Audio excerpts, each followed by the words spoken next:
Welcome to the world of scale modeling with Mike Ashe, where techniques, tips, and creativity come alive with dozens of tutorials, projects, tape-up reviews, and picture references to help you build better scale models and enjoy our wonderful hobby. Welcome to Part 8 of detailing and building the Revell Monogram 148 scale B-17G. In Part 8, we'll focus our attention on the cockpit glass as well as the radio compartment glass, and I'm going to show you how I detailed the hatches and the interior areas where the hatches go. So, let's get started. I made some tweaks to the fuselage, so let's start with the cockpit glass. I've got it installed here, and you can see that strip of plastic that I added.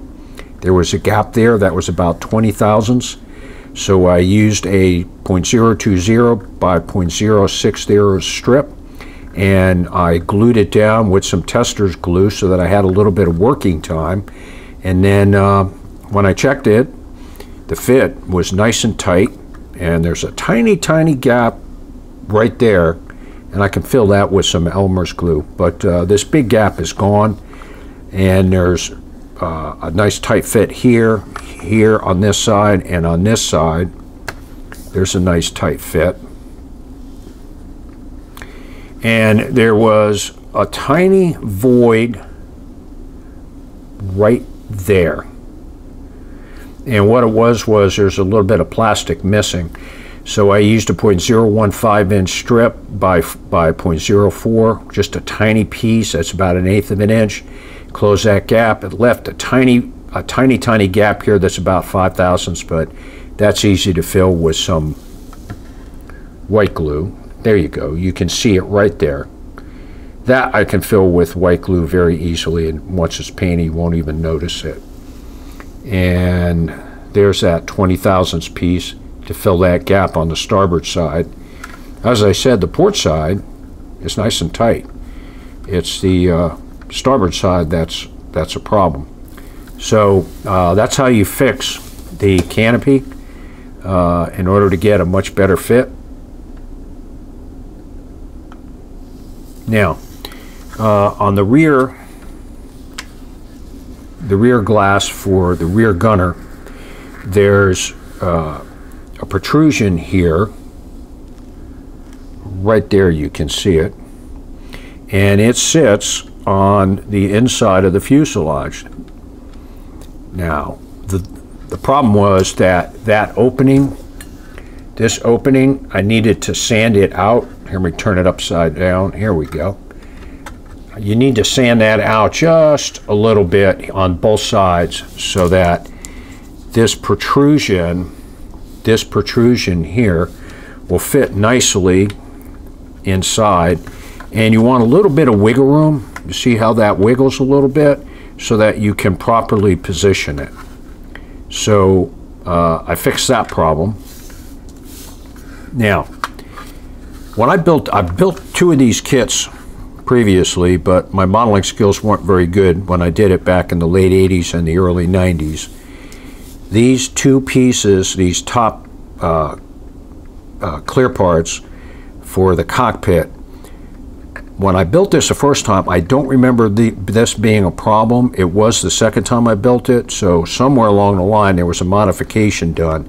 But anyway, that piece falls right through on both sides.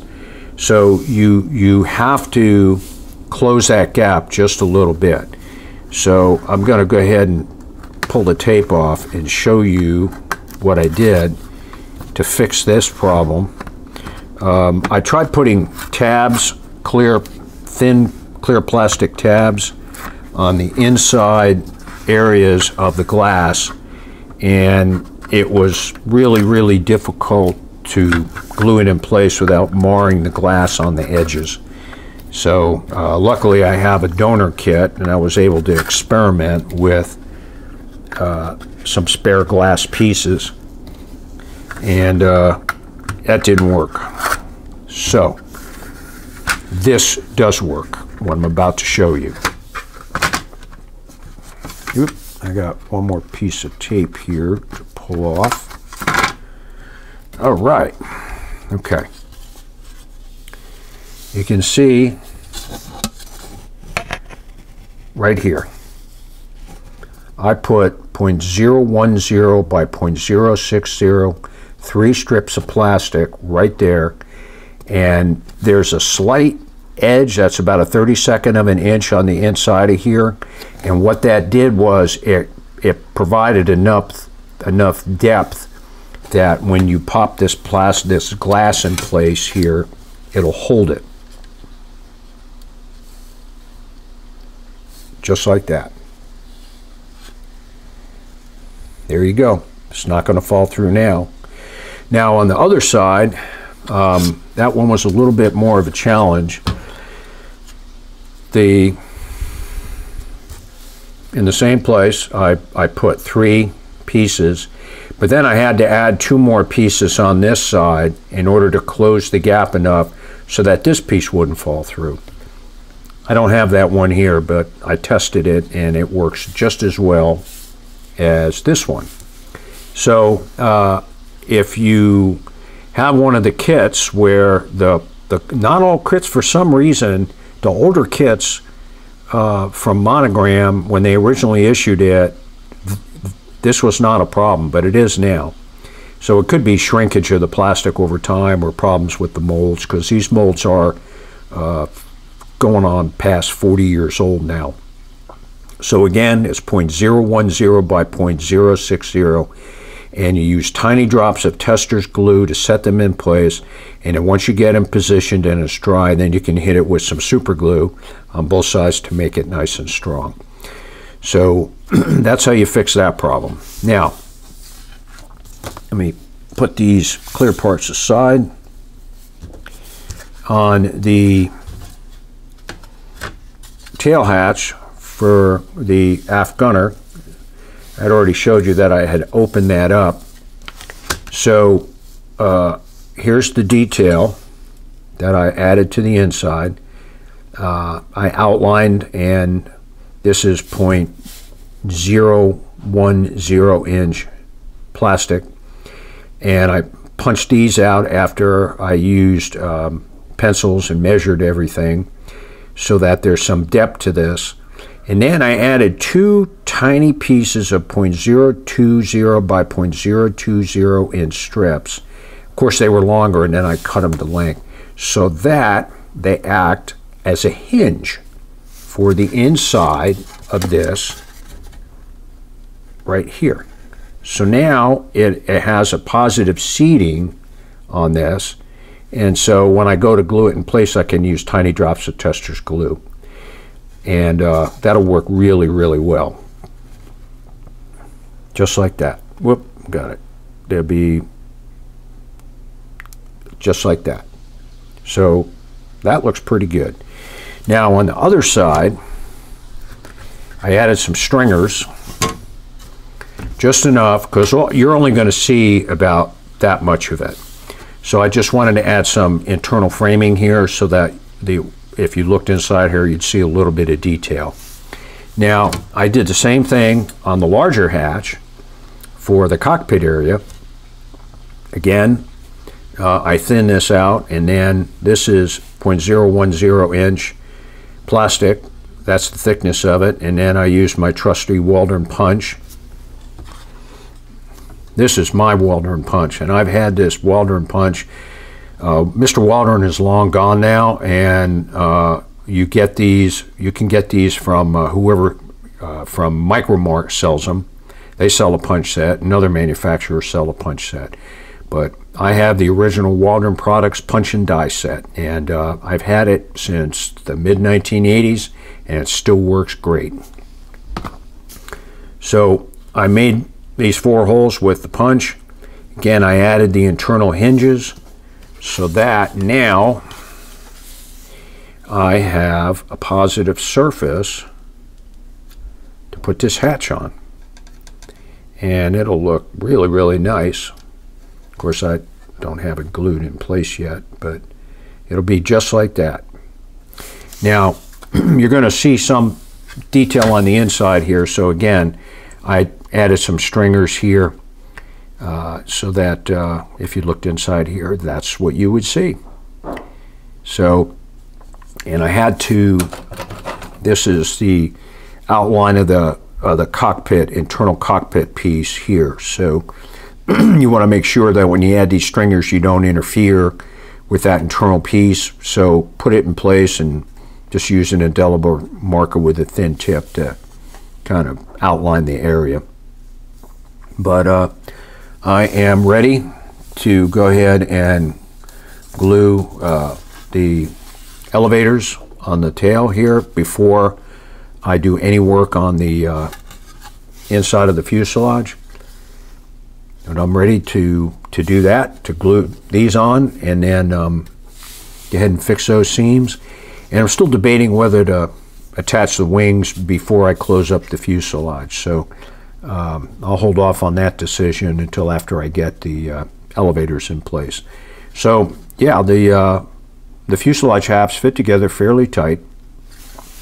And when I glue them, the way I'm going to do it is I'll tape it together real tightly, and I'll just use my technique of running a tiny bead of super glue right along the seam line, and the capillary action of the glue will pull it down inside the seam and make a nice strong bond, on top of the fact that the glue will act as a filler. So this is going to be a nice kit when it's done. Real nice model. Got to tell you, Monogram did a really good job. And for those of you who will say, well, this kit is inaccurate because it's supposed to have engraved panel lines, hate to tell you this, but that's not true. If you look at a real B-17, the only butt jointed area was right here. This should be a butt joint, and the way that you represent a butt joint is with a petite engraved line. And if you look at a lot of pictures of B-17s in flight, sometimes you'll see that the back end of the aircraft is different than the front end, because this was the attachment point. And other than that, everything was lap jointed. And when you have a lap joint, it's overlapped, and it's that ridge there that is best represented by, guess what? A petite raised line, not an engraved line. So now if you're into model art, yeah, you're going to want you know, all the indented rivets and the petite engraved lines so that you can do whatever you want to do with respect to weathering it. But when Monogram did this, they paid real close attention to the overlap places for the lap joints, and they're fairly accurately placed on the surface of this model. So yes, I'm preaching a little bit of heresy here. There are people who are going to say, oh, that's not true. But if you go to an air museum and you get up close to a B-17, then there's a good place to do it in Florida. It's called the Eglin Air Force Base Museum. They have a B-17G sitting outside that you can walk right up to and walk under it. And you can take all the pictures you want, and you'll notice that the only place that there is a butt joint is right here. So if Monogram had just represented this, with an engraved panel line, they would have been even more accurate. And of course, the whole surface was covered with rivets, which they didn't do. So anyway, that concludes the last of the tweaks, and once I get the elevators glued on, I'll step you through that, and then I think we'll be ready to start airbrushing. I had spoken to you previously about the thin piece of plastic I had to add here, and a tiny, tiny piece I had to add up here in order for the cockpit canopy to slide in place and get a really tight fit. There's a tight fit on this side, just not on this side. Back here in the radio operator section, the canopy glass that fits back here, the clear piece, there's a big void here. It was like 20 thousandths, so I filled it with 20 thousandths plastic on both sides and contoured it and sanded it so that it's even with the surface, and came out pretty good. There is a slight raised bump right in here on this side of the fuselage, and if you scrape that off, you get a really tight fit, just like that. So this, I think I'll be able to preserve the detail on this wind deflector here, and just put a tiny bead of super glue along that seam line and carefully scrape it and sand it. We should be good to go.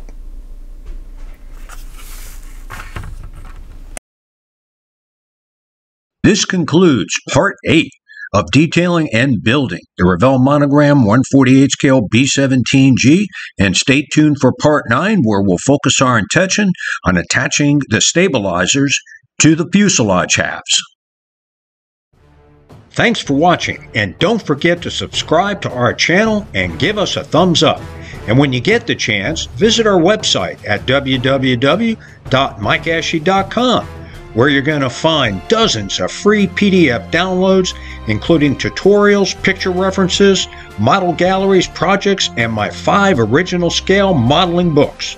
Thanks to Ben Sound and Videvo for the royalty-free music, and happy scale modeling!